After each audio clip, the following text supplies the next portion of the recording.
Midpeninsula Regional Open Space District is a grand gem of nature, where many species of California's native wildlife are free to roam, reproduce, and continue ancient ways of life as if one of America's biggest and most modern urban areas were not right nearby. But some species are very few in number, quite elusive, and very vulnerable, and need some help from us humans to make it here in the 21st century. Thankfully, help is on the way. We're walking up to a grove of old-growth redwood trees just around the bend here. Resource Management Specialist Karine Tokatlian takes us deep into Midpen's El Corte de Madera Preserve, seeking evidence of a nearly invisible denizen of our coastal forests, the endangered marbled murrelet. One of our primary missions or goals is to preserve those habitats and to make sure that they still provide suitable nesting habitat for marbled murrelets.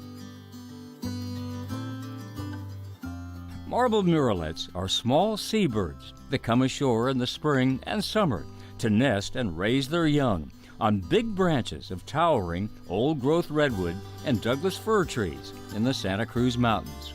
Sadly, most coastal old-growth has been logged, but thankfully, not all of it. Midpen manages its remaining old-growth giants very carefully, and Karine hopes they might support nesting murrelets. But it's hard for her to know if or when they do. Little birds hiding high in huge trees are almost impossible to see. So marbled murrelet are a very secretive species. They tend to fly into their nesting area using the cover of darkness to sort of help them stay undetected as they fly into their nesting areas. To find murrelets out here, Karine listens more than she looks. So this is an acoustic recording unit, what we call an ARU. These high-tech ears can be here when Karine can't, picking up these distinctive calls of the murrelets when they fly to and from the sea to feed. It tells us a lot about the distribution and the activity of this species and their population. So all of these little pieces of information really help us as managers understand how we can better support them. Supporting and managing for murrelets also means managing human behavior.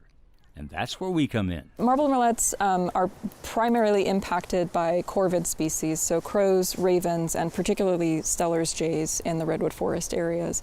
These are extremely intelligent birds, and it's been found that Steller's jays have actually become adept at finding marbled murrelet nests in the forest and depredating the eggs.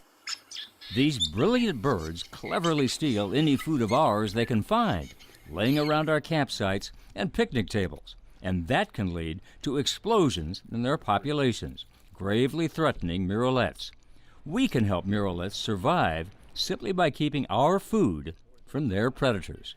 So if we do our part, the corvid populations and the jay populations will stay at a more natural level, and that would put less pressure on species like marbled murrelet, who are already struggling with other issues like habitat loss.